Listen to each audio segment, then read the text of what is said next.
Yes? Okay. Fantastic. So let's go. Pa, pa, pa, pa. You want me to start? Yes. All right. So welcome, everybody. My name is Mariella Paulino, and I am the founder of Project Hearing. Before we get started, I just want to give everyone a quick overview. If you missed Catarina's introduction for the Google Meet platform, if you are using it for the very first time, we have got a treat for you. So on the upper right-hand corner, you will see two buttons. One of them lists the individuals that are joining us today for the call. And then the second button that you will see, it has like a green circle around it. It will list the chat box. So that will be a space for you to really talk and engage with each other. Now, if you look at the bottom hand, and if you like scroll over our face at the bottom, there will be a few buttons. There will be like a button that looks like a little microphone. Mute yourself. That's how you mute yourself. And then the magic, if you scroll a little bit to the right, there is a button that says turn on captioning. So if you're someone that has a hearing disability and you want to be able to use and benefit from closed captioning, please go ahead and turn that on. So introductions. My name is Mariella Paulino again, and I'm the founder of Project Hearing. I created Project Hearing because of my frustrations around hearing disability and the inspirational porn that exists within the community of people with hearing disabilities. So I created Project Hearing to talk about the challenges and realities that I experience as a person with a hearing loss. Catarina? Hi, everyone. I'm Catarina Rivera, and I am online as Blindish Latina. And I started my page quite recently, and it's been amazing to connect with Mariella and collaborate. My background is in public health, and I am online sharing my story about being a person with Usher syndrome who has both hearing loss and vision loss. I wear hearing aids, and my vision loss is progressive, getting worse over time. So I currently use a blind cane as a tool when I need it. And my intention is really to represent in this space as a professional Latina disabled woman, claim all of my identities, and help to bring more awareness to others, to allies, and also to connect with other people in the disability space so we can build community together and diversify the space and the conversations within it. So thank you for joining us for Chicas Talk Disability. This is our fourth conversation that we have hosted, and it's really exciting to see this community growing and to see the response. What is Chicas Talk Disability? It is a bi-weekly conversation every other week on disability from our perspective, specifically as two disabled Latina professional women, and we cover different topics, and we create a space to build community and group dialogue. And we really, it's an organic conversation right now. We're always asking for new topics, and we want to know what you want to hear us talk about. So keep that in mind. If you have ideas for a topic for the next Chicas Talk Disability, comment, let us know in the chat. We'd love to hear that.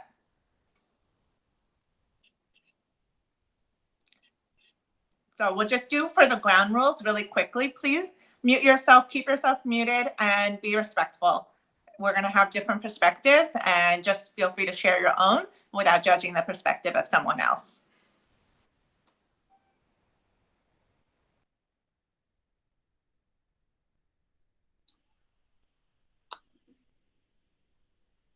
All right. You're on mute, Catarina. I didn't put, what was the last thing you heard? You heard the rules?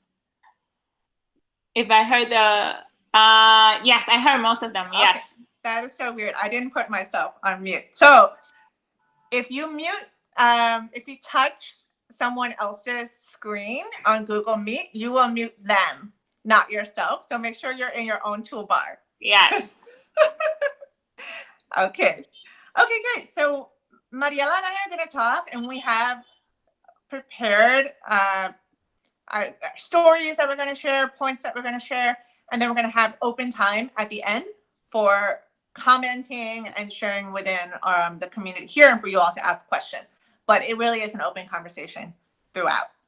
But first, we're going to do an overview of last week, and then a little activity, and then we'll get into today's topic. So Mariella? All right. So a quick overview from last week's conversation is that there are invisible and visible disabilities, and this really determines who can and cannot pass. What we meant when we talked about this last week is that there are different instances. So, for example, within the spectrum of hearing disability, you have people who are deaf who use American Sign Language. Using American Sign Language is a visual language, which means that if you're a person that is deaf and uses American Sign Language to communicate, your disability becomes invisible. It becomes visible to others. Whereas if you're someone like Catarina or myself, you simply put down your hair and you hide your hearing equipment, and nobody really knows that you have a hearing disability. So that's really is the difference between having a visible and an invisible disability. There are other visual disabilities, like being in a wheelchair, for example. It is a visible disability. It shows that you have mobility challenges. And then there are also other visible disabilities, like, for example, a cane that you use if you have a vision challenge. That is also a visible disability. So, Catarina, why do we pass? So we pass for many reasons, and one of the terms that we brought up last time was internalized ableism. And I also just want to say a disclaimer: we're not experts on disability. We are people that are figuring it out ourselves, and we're on our own journey. So my view of how to describe what internalized ableism is basically viewing disability as a negative or shameful thing, because that's what society has told us, and that's the view that society holds.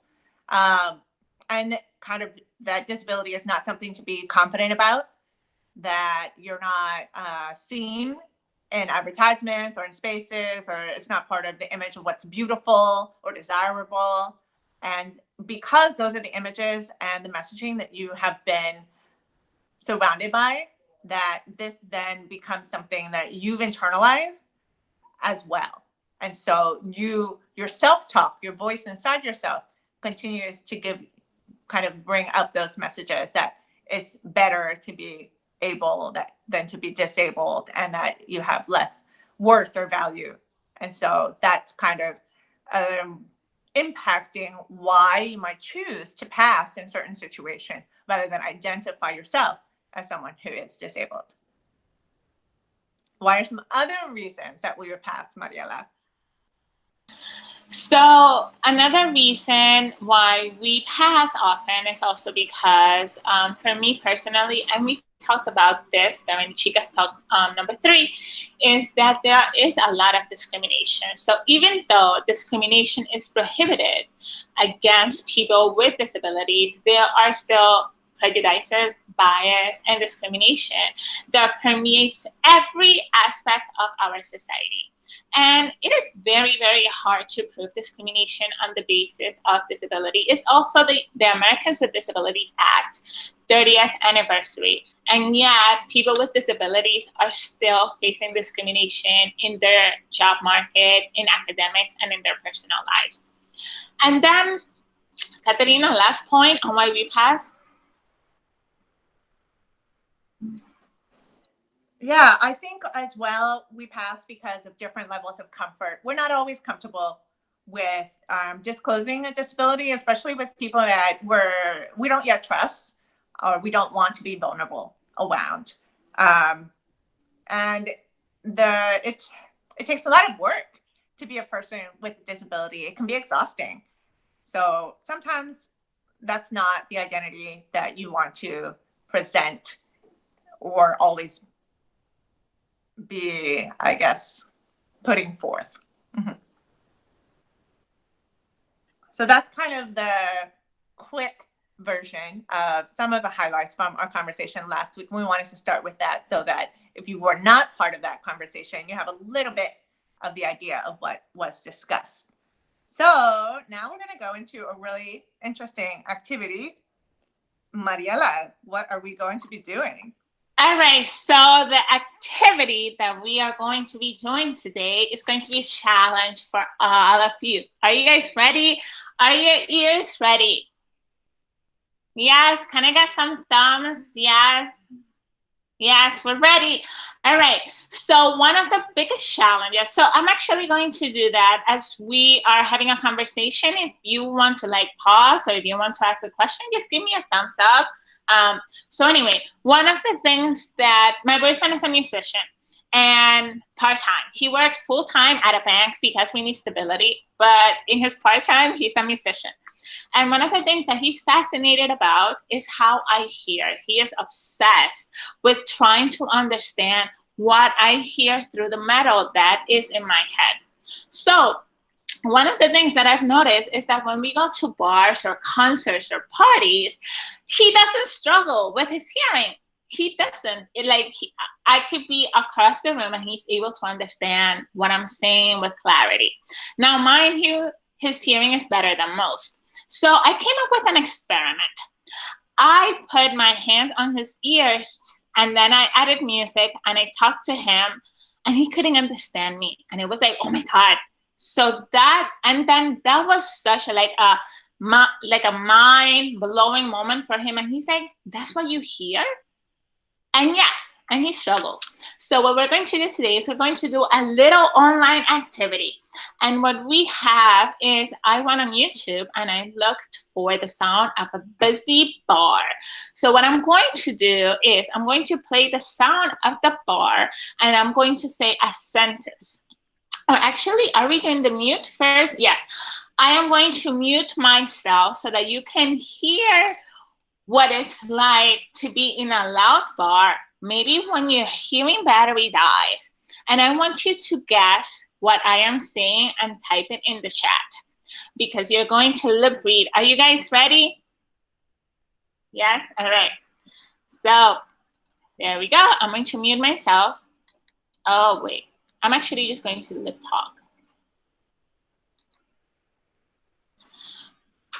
We are going to reschedule the meeting for next Friday. Please change it on your calendar. Mariella, we heard all of that. Did you hear me? Yes. Oh, all right. We'll try that again. So I will just mute myself.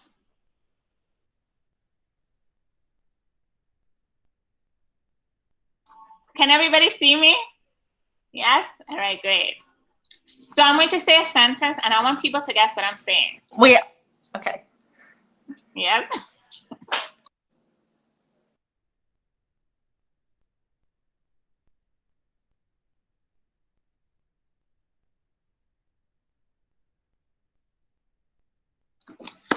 Any wild guesses? Type it on the chat. Me. You said that we are going to set a meeting for next Friday and put it on our calendars. Oh, okay. Who said that? Eugenia? Yes. That was very close. Any other guesses?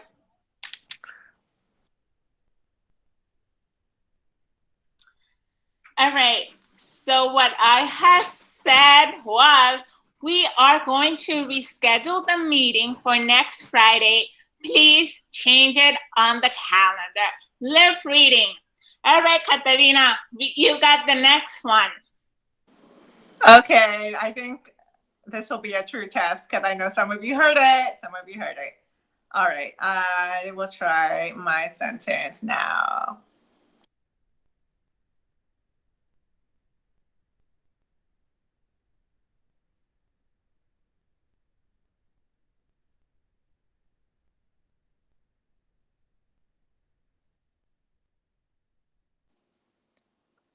Okay.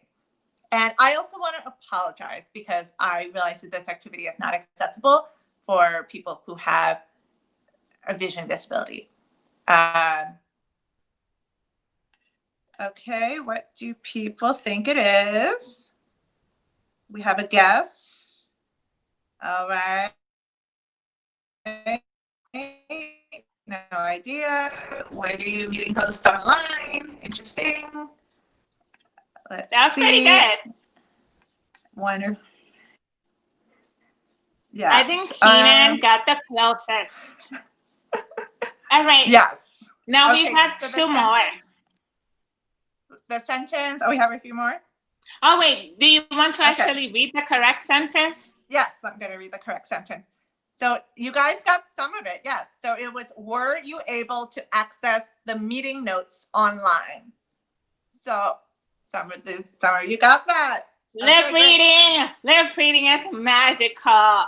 All right, so next one, what we're going to do is we're actually going to play it with background noise. So when we're at a bar and there's loud music in the background and I'm going to speak, so if you can guess what we're saying.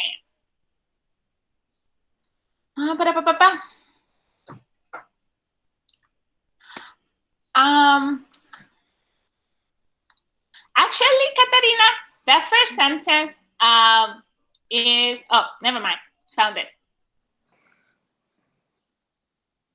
So there's a cute guy at the bar and he was trying to talk to you. we don't, the music is not playing. Oh, I have it connected. Oh, this is what's happening, everyone. I am connected to my hearing equipment through my compiler, so only I can hear the music. I'll change it so you can hear the background noise. But also, I think that maybe we should move on because it's 6:27. I think we have a lot to discuss. I think you're right. But you guys get the idea of the struggles of being a person with a hearing disability. So what we're going to do now is we're going to actually get into the magical stuff, the magic behind the topic for today. So our topic for today is, why is passing so easy?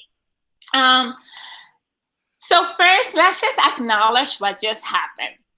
There were people in our group conversation that were able to understand exactly what we were saying, even if they didn't have access to the sound, because they're probably expert lip readers. That is what passing is being able to not have access to the full scope of information, but somehow getting most of the information that you can kind of pass and move along. Now, let's talk about academics. So why was passing easy for me in my academics? So for me, it was easy because up until I was in pretty much college, I always had someone else advocating for me. I had my mom, I had counselors, I had speech therapists, I had hearing professionals that advocated for me. And that made, there was no need for me to advocate for myself or for me to make any requests for my hearing disability, because whenever I entered the academic space, everything I needed was already there and designed just for me. Also, when I got to college, disclosing my disability was not mandatory. So I wanted to be just like the cool girl with like the cool hair and the nice shoes, who was really smart. And I didn't immediately want to identify as someone that had a hearing disability, especially if there was like a really cute guy in my classes. I just wanted to blend in and be just like everyone else. Catarina? Yeah, so for my experience, Mariella, can you mute yourself? Oh, absolutely. Sorry. Thank you. So continuing on with the topic of academics, when I was growing up, as I shared last week, I had just the hearing disability, and it was very easy in high school to choose my seat in the classroom near the front of the room, and this was kind of my main accommodation at that point. So I was not really dealing with the impact of vision loss, and I hadn't been diagnosed yet. But when I got to college, I did advocate for myself and disclose my disability, and I was able to get early registration for classes. And this was super helpful because, number one, I was able to choose smaller classes and not be in very, very large lecture halls, which was really helpful.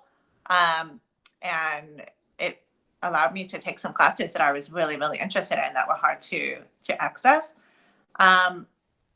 So I think that as far as passing being easy, I think it depends on the environment that you're in, that sometimes there are ways that kind of smooth the path for you to be able to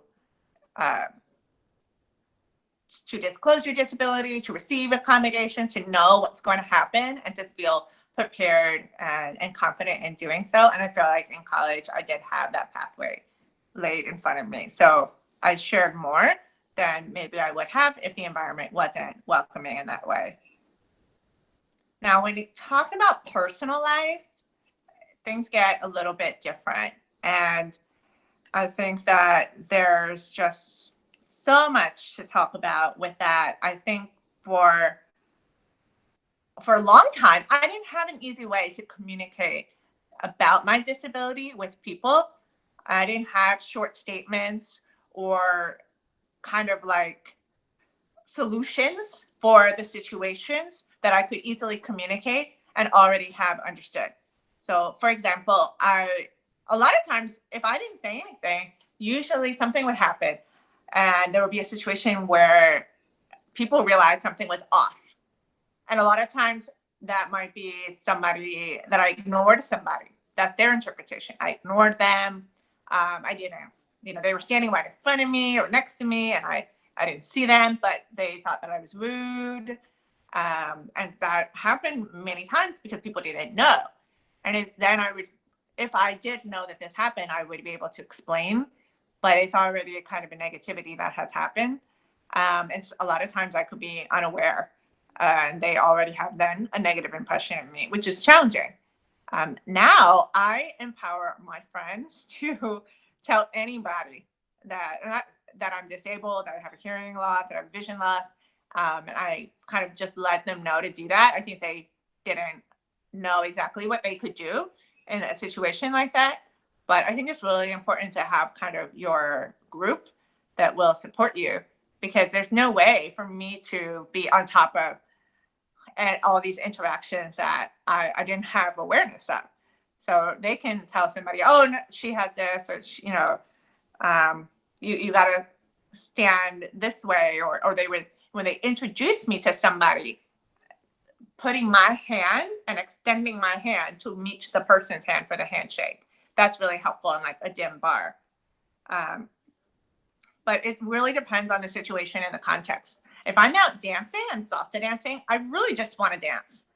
So even if a lot of times people will start talking to me on the dance floor, trying to whisper in my ear. I don't know if this happens to you, that people want to know your name. And I don't want to talk. Number one, I can't hear them well. The music's loud. And also I'm there to dance. So that's a moment where I will very easily say, I can't hear you. I wear hearing aids. Can we keep dancing? Because it's just not what I'm there for. Hey, Catarina, one of the things I really want to say is that everything that you've said is absolutely true and absolutely valid. Just like Catarina, when I was in college, one of the biggest challenges that I had is that people really thought I was stuck up. I'm the nicest, most friendly person. And I think that one of the things that we really have to encourage allies to do, if you see someone and you say, hey, good morning, and that person doesn't address you, maybe have a conversation with them in person, like, hey, like just get in their face, like, hi, I've been saying good morning to you. And just like Catarina actually had a situation with a security guard at work. They said good morning every morning. I didn't hear them, and I just like walked by them. And at the end of the semester in college, the security guard was like, hey, like, what's your problem? Like, did something happen? And I was just like, I had no idea you've been greeting me. So always assume the best in people. Always assume that if someone is not acknowledging you, it's not because they're ignoring you, it's not because they think you're insignificant. Just assume maybe this person has a disability, maybe this person didn't hear me. Like, maybe acknowledge the issue right there. All right, continue. All yours, Catarina. No, you continue. You continue. It's actually, we were going to have you speak a little bit about dating and why you would pass. All right. I just want to make sure, Catarina, because I didn't hear you correctly. Where are we on the agenda right now? Oh, the salsa dancing. I got you. All right. So one of the things that I wanted to talk about in relation to passing to our personal lives is that it's really dating. So let's talk about fuckboys. We're all adults here. So you may be asking, what is a fuckboy? It's kind of like, maybe that's really not the right term. It's more like a millennial term. But think of it like a one-night stand. So it's like somebody that you meet, you probably sleep with them, and you kind of like move on. So one of the things, and most of us did that in our 20s, we went through our like party phase. But one of the things that I really struggled when I was dating and, seeing people and like having fun and exploring myself and my sexuality is that I wasn't sure how I would address my hearing disability with someone that I was going to have a one-night stand with. And I wasn't sure how I was going to tell them, hey, I have a hearing disability, especially if this was someone that I was not interested in having a relationship with. So I think that there was a sense of passing that happened during that period where I was like, wow, if I'm only going to have fun with you for one night and I'm just going to dance with you and maybe we're going to do sexy things, I don't feel a reason to share my hearing disability with you. It's just not important. It's not a part of me that I need you to know. So it's really something to think about in terms of passing. It's just something that I didn't feel the need to share. And then there are times that you literally are going to just see a person for one night and you're never going to see them ever again in your life, hopefully. So in those instances, I decided that passing was better, to not disclosing my hearing disability, not sharing any personal aspect of myself, because it was just not something that I found to be important or relevant to that one night relationship. But then going into a more serious conversation, which is our professional lives. So I just have to add something. Go for it. Si fuera. So I'm getting hot. I'm getting hot here. Like, oh boy. Whew. We were talking last time about like all the strategies that we would use with dating if we didn't want to just close on that first date. Like sitting at the bar, getting there first and kind of figuring out the space. And I was realizing what you were saying about one of the things that I used to do is, well, just for you all to know, as I said, my condition is progressive. So there are things that I used to be able to do in my 20s and situations that I would handle a certain way in my 20s that now I couldn't spend the night with somebody and probably not disclose if I'm not in my space. So then you have to decide, do I want this person in my space, my house, my apartment? Because that's the space that I know. But if I go to sleep and they're going to be sleeping in the same bed as me, I'm going to take my hearing aids out. So there's not a time that I can't disclose, I guess, if it's going to be that way. And I think hearing aids have been easier for me to talk about for a long time than like vision, because it's complicated. I feel like it's more complicated for people to understand the vision part of it. So I just wanted to add that. Yes, and I think it's also for me, for my hearing equipment, I have to charge it every night unless I bring extra hearing batteries with me. So there were times that, you're just out having fun, you're out dancing, you meet someone, and then your hearing battery dies. You're staying over at this person's place. You just, okay, I'm just going to pretend to go to sleep, wake up at 3 in the morning, and escape. So it's like these things happen. And again, these are people that you never see again in your life. So again, it's kind of just like, how vulnerable do I want to be with this person? How much do I want to disclose? How much do I want to share? Is this something that I want to share? Because the minute you say, oh, I have a hearing disability, and you start asking questions and you start sharing about yourself, next thing you know, the person adds you on LinkedIn, and it's like, no, what are you doing? This is not that. So it's just really about how exposed you want to be to this person that you're engaging with. So I think we're just gonna move on to the next topic, which is, why do we pass in our professional lives?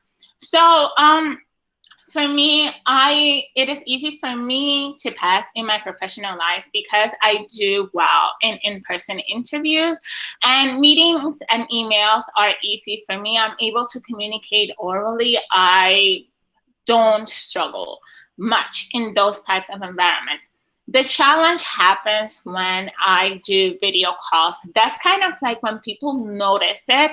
They're like, oh, but she's not responding as quickly as she should. Maybe she's reading the captioning. And so that's when my hearing disability becomes apparent. But for the most part, in my professional life, I have what is considered an invisible disability. Put my hair down, I talk to you, and I can pass, which has been a double-edged sword because I can avoid discrimination, but I also have an invisible disability, which means that when I do need accommodations and I need a budget for accommodations for accessibility, people are like, but you don't look disabled. You can talk, you can hear. Why do you need this new thing? So, Catarina, all yours. Yeah, in professional settings, and in the world, accessibility is not necessarily the default. And I would say, in my experience, it's very few professional settings that are really taking accessibility to heart and talking about it and working on it. So I'd love to hear from you all if you feel like your company really is accessible and is doing everything they need to do to make everybody feel included. One thing that is very simple but helps so many people is closed captioning, as we see here in Google Meet, which is great. My office just started working with Teams, which is part of the Office 365 suite, and Teams also has live automatic closed captioning, which is in preview mode. So I guess maybe it hasn't been out that long, but Zoom, which is so popular, does not have automatic closed captioning. And, there's just all these new challenges presented with working virtually. The good thing about a virtual call for me is that streaming the audio directly to my ear, being able to do that if everyone else is on a virtual platform is so much better. I saw LW commenting in the chat about if there's a speaker phone in a big conference room and then you're listening into that, that's the worst. That's terrible audio. So I would say that it's challenging in a professional space. And I'm going to share actually a story of probably one of my worst experiences at my job. And this is really strange for me because I was part of diversity and inclusion committee, and we have brought in a national disability organization to do a disability awareness training. And that is what the topic was. So this was intended to be a good thing, and they're a disability organization. So why did I have a problem with this? They had this kind of, I guess it was an introductory activity. They chose 3 different disabilities, and they kind of like put them up on the wall. And I remember very clearly that one of them was blindness. And I don't remember what the other two were. I think one of them was an illness of MS. I think one of them was MS, and I forget what the other one was. So people in the room then had to choose which disability they would want and which one they wouldn't want, and explain why and talk about it. I could not believe this activity. I'm in the room and I have to hear people talking about why they wouldn't want to be blind, because that's the majority. That's what people usually will kind of call out. Oh, I never want to be blind. That would be terrible. I want to see. And I don't know. I didn't know what to do in that room. And I don't think I even realized like how upsetting it was to me. It's kind of like a delayed reaction. I was just stunned and shocked, I think, in a way. So also, that wasn't the moment that I was going to stand up and say to all my colleagues, because I will share as needed as work, and I have.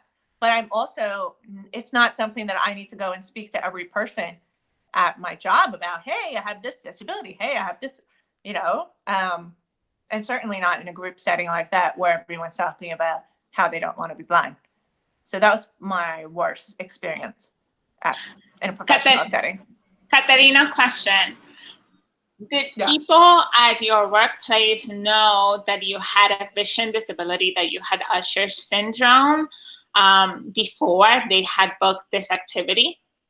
Or did the trainers know that you had Usher syndrome?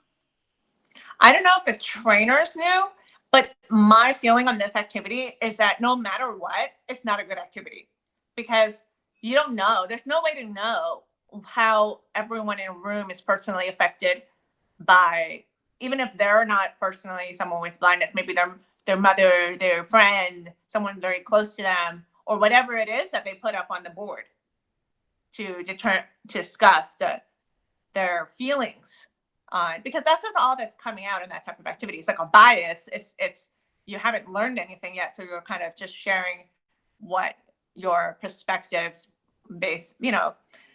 I just don't understand why that would be the activity to start the day with. And I don't think it's no matter what, even if no one in the room is touched by any of these three, whatever they pick, I don't think it's a good way to frame a disability awareness conversation.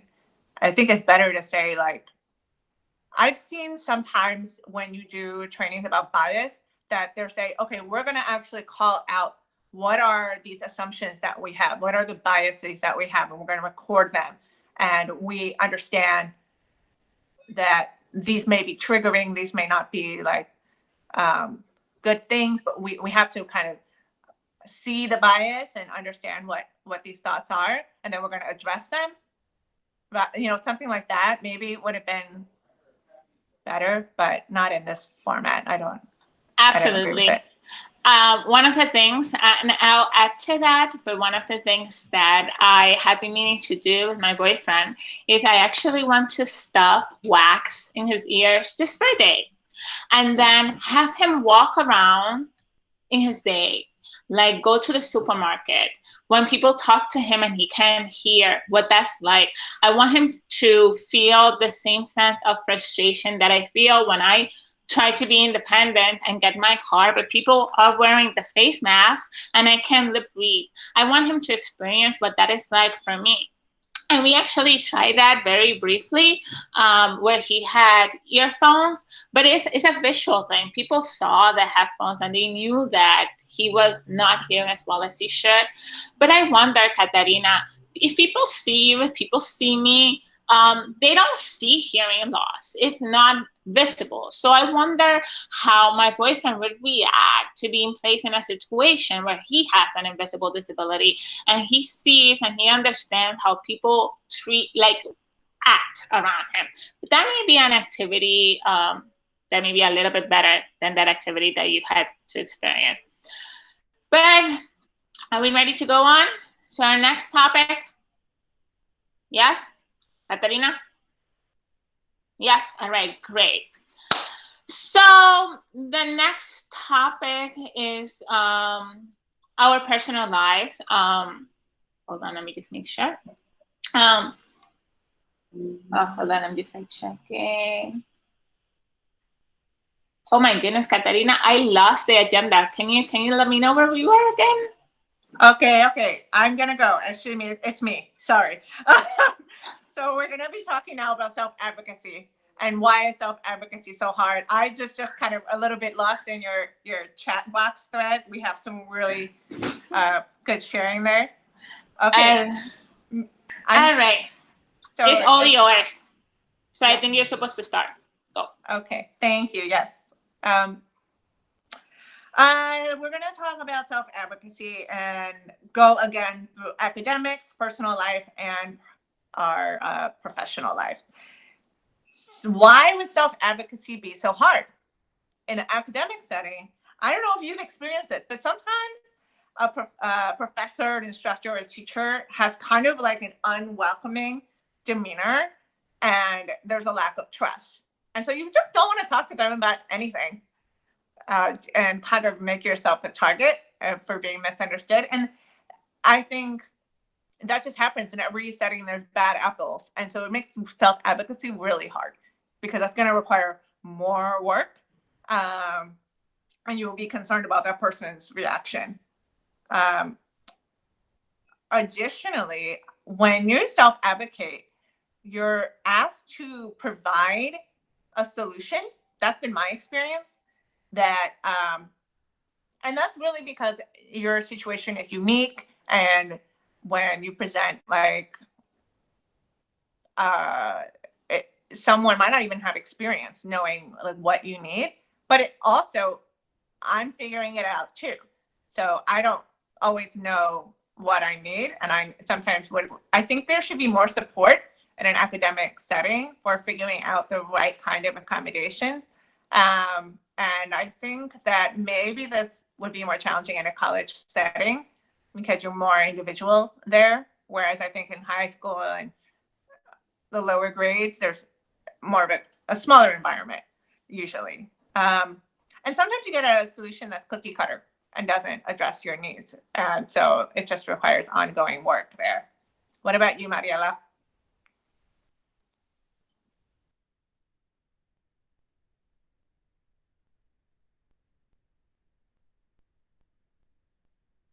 You're on mute. Thank you. So one of the biggest challenges that self-advocacy was so hard for me was because, again, as I mentioned previously, why is passing easy is the same reason why self-advocacy is so hard. When you become so accustomed to having someone else advocate for you, it can be really difficult for you to now be in a college classroom of 100 people with a professor that you've never met before and say, hey, I need accommodation, when this is something that you have always had someone else do for you. So that for me was very, very hard. In addition to that, self-advocacy was particularly difficult for me because I had gone to an all-girls school. So college for me was a space of reinvention. I could reinvent myself and become a totally new person. There were boys everywhere. And so I think that for me, that was an opportunity for me to really figure out my own identity. Who did I want to become? How did I want to define myself as?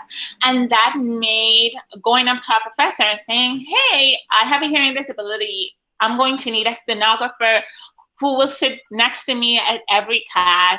That made that so difficult because I was just really trying to reinvent myself and become another person. So going to the next topic, is there anything you want to add to that, Catarina? No? Okay.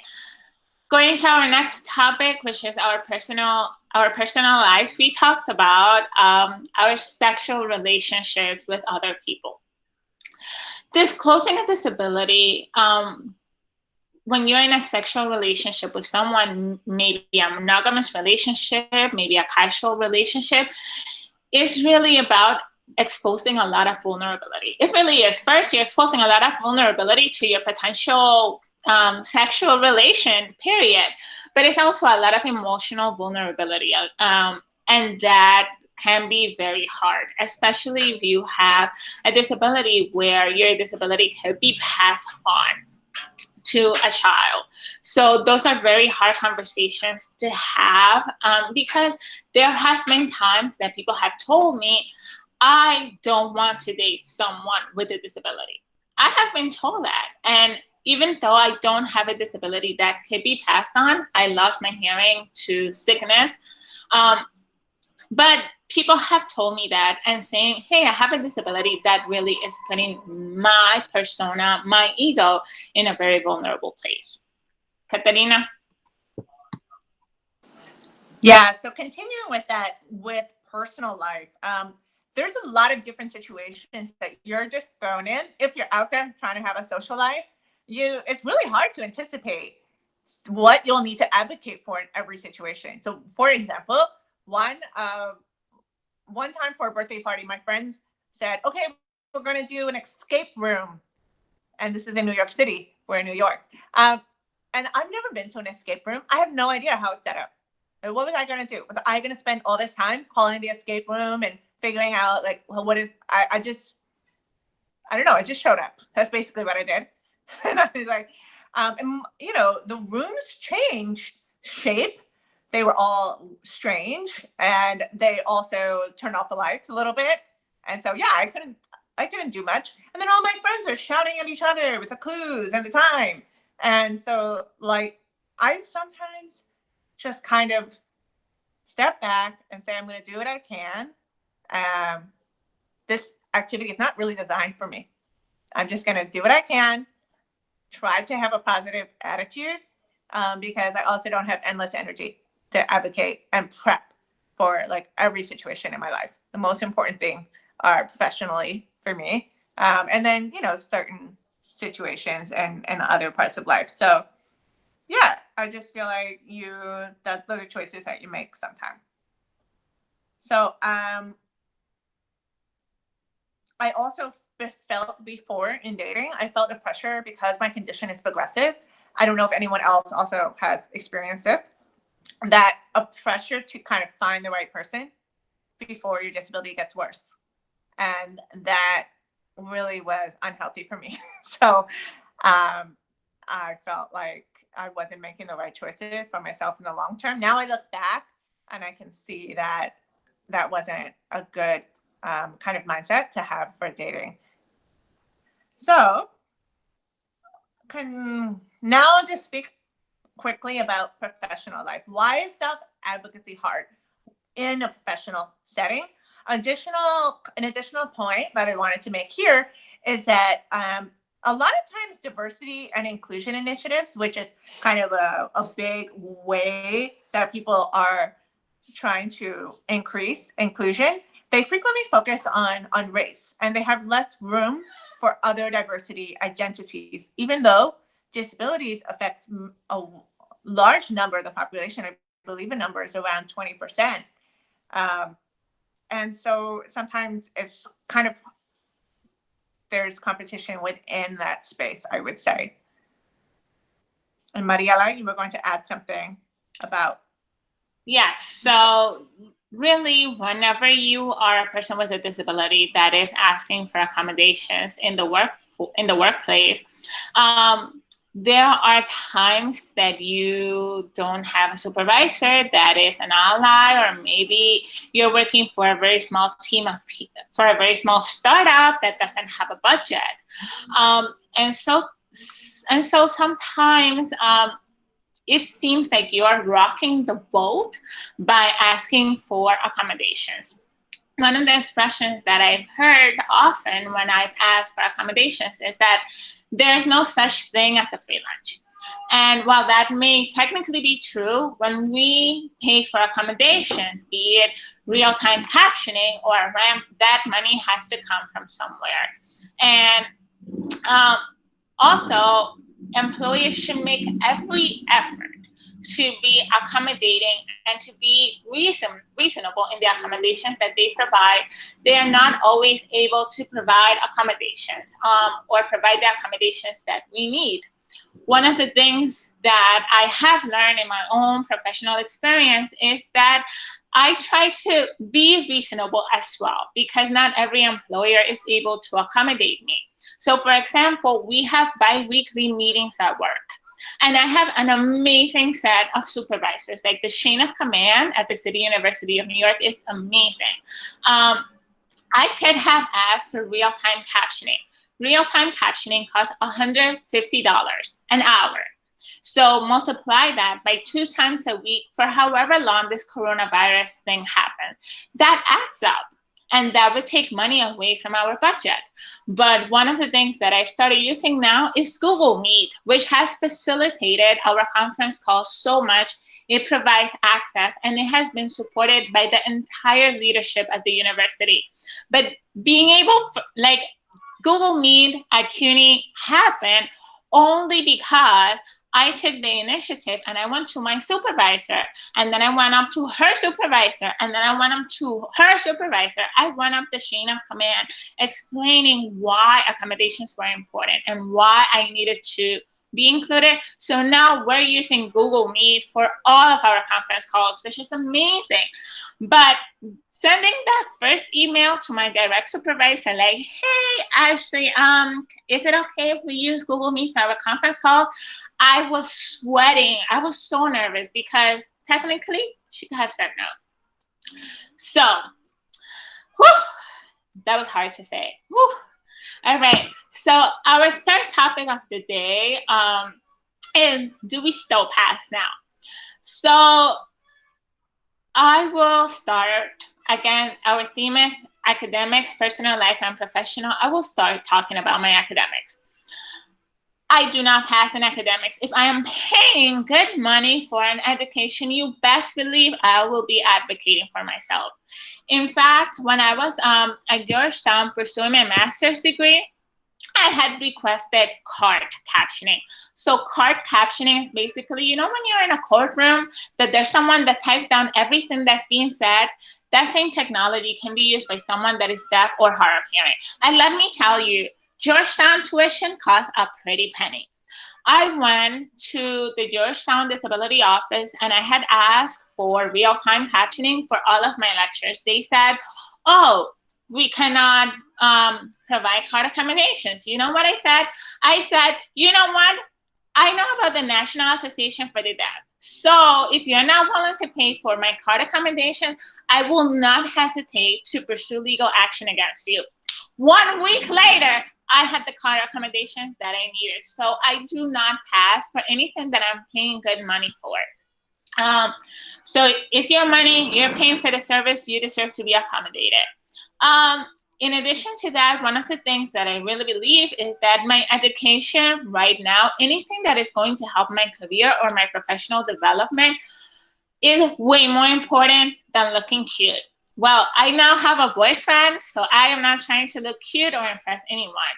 But one of the things that I've learned is that I deserve to be accommodated. So when it comes to my education, I do not compromise, and I always try to get accommodation and get those accommodations covered, especially if the institution that I am paying for can afford to pay for those services. Catarina? Yes, I just love what you did. You just shared 2 amazing examples of raising your voice and getting what you needed, and I'm sure having an impact on other people. As far as whether I pass now, I would say that overall, I do not pass overall, except there are situations where I'm not going to lead with my identity of being disabled because it hasn't come up yet. And so it's not my intention to always be sharing in every situation because sometimes it's not relevant yet. And that's not really me trying to hide.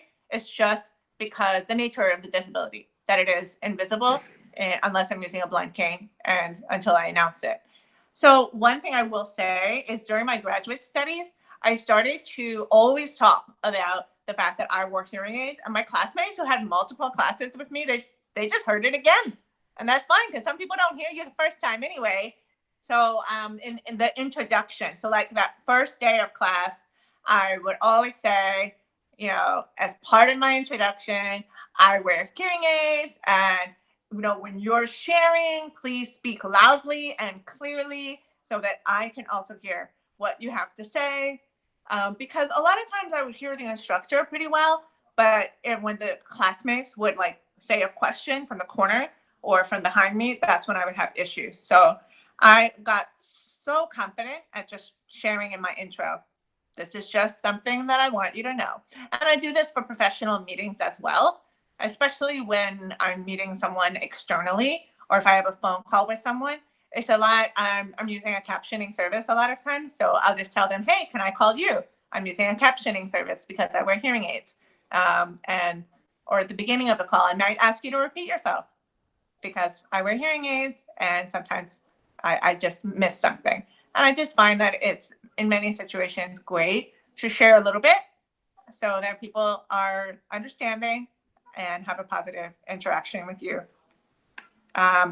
In my personal life, I'm not going to talk about my disability all the time, but I also recognize that I'm confident about it. So I share it as needed, but I'm so much more open than before.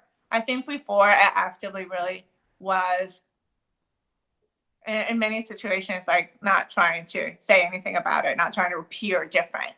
And now I just accept. And I also accept that sometimes, you know, I'm not disclosing and I'm going to look weird and something weird is going to happen. And that's just okay. It's okay. It'll be a funny story later. For me, in my personal life, I think it really also depends. One of the things that I try to, again, be very conscious of is the quality of the relationship of the person that I'm engaging with. So there are people that I will tell that I have a hearing disability straight up, and I will say, I'm sorry, can you repeat yourself? I didn't catch that. And they'll say things like, oh, never mind, forget it. It doesn't matter. When I'm dealing with people like that, you know what? I just cut my losses. Like, that's not energy that I want to deal with. If you don't have the patience to communicate with me, you know what? I have all this positive energy to share with you, and it's just too bad for you because I'm not going to share it with you. So I really have tried to be very conscious of that. I also want to be very conscious that rejection is real. And sometimes you will meet people that are not patient, people that are very prejudiced, people that are very rude and very mean. And sometimes you just have to accept that those people exist and move on. When it came to dating, before meeting my current boyfriend, one of the things that I did is that I really have tried to embrace my hearing disability. Again, doing so really depends on the quality of the relationship. Is it a one-night stand? Is it a monogamous relationship? Am I going to share a part of my life with this person? And then sharing depending on how much I want to share with this person. Switching gears and going into our last topic, which is professional life.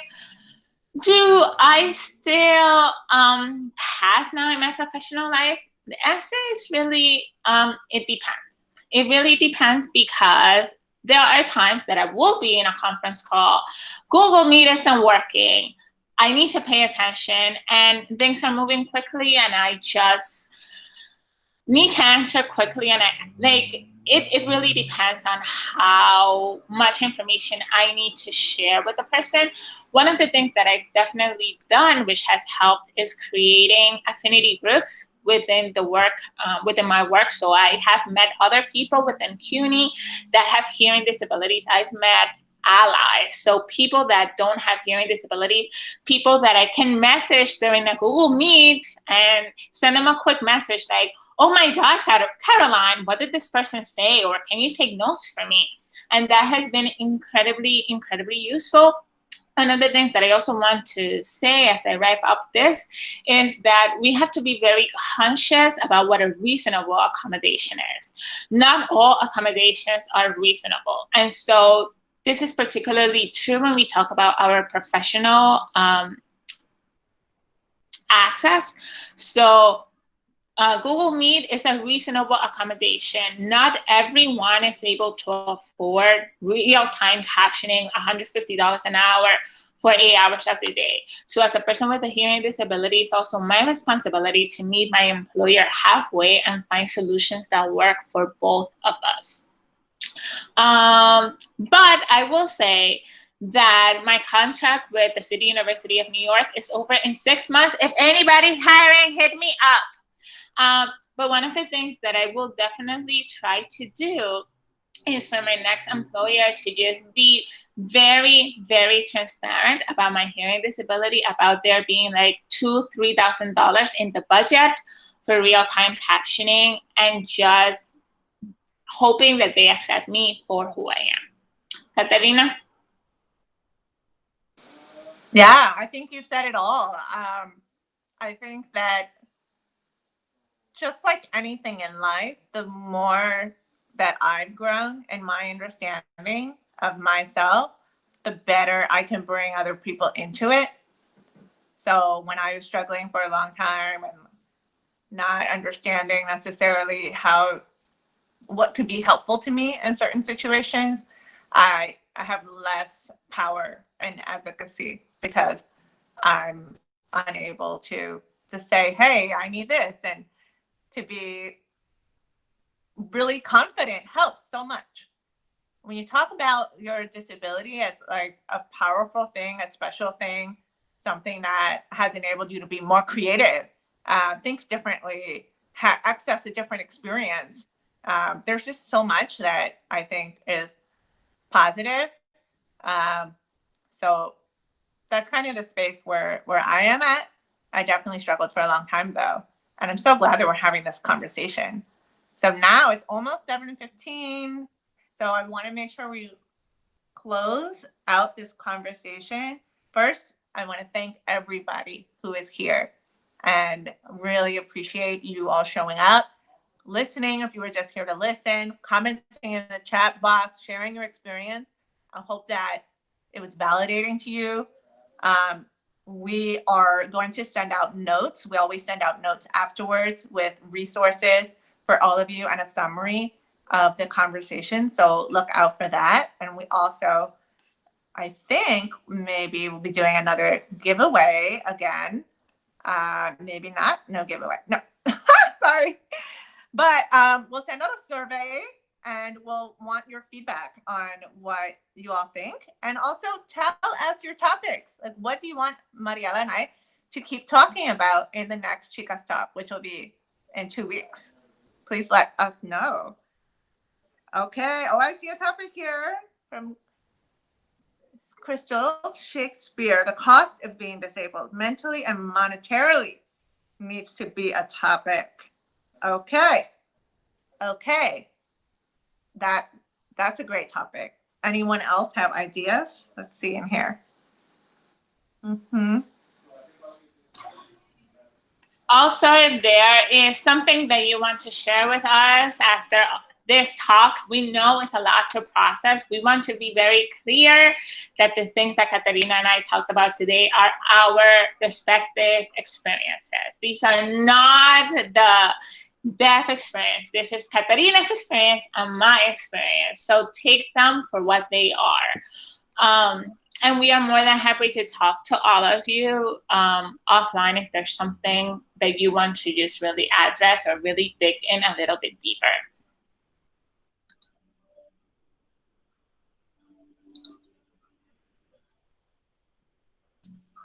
Ooh.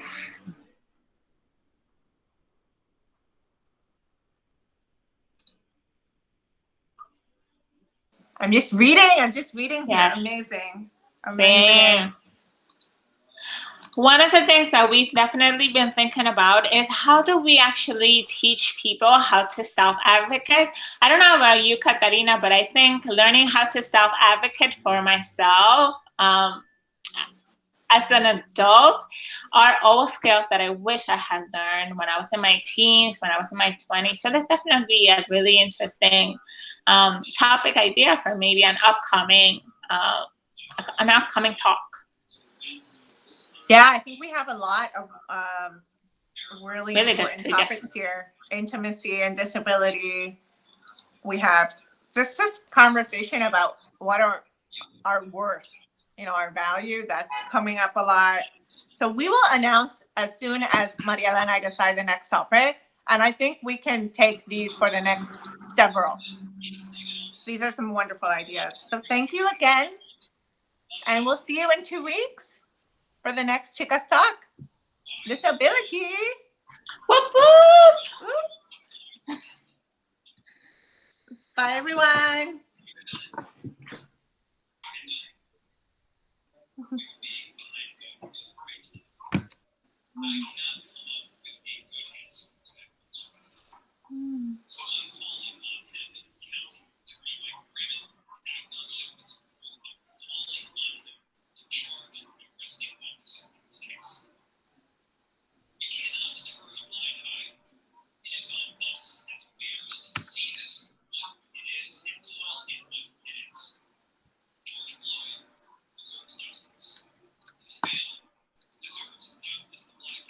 Oh, Lord. Mariella, you want to turn off the recording? Yes, on it right now.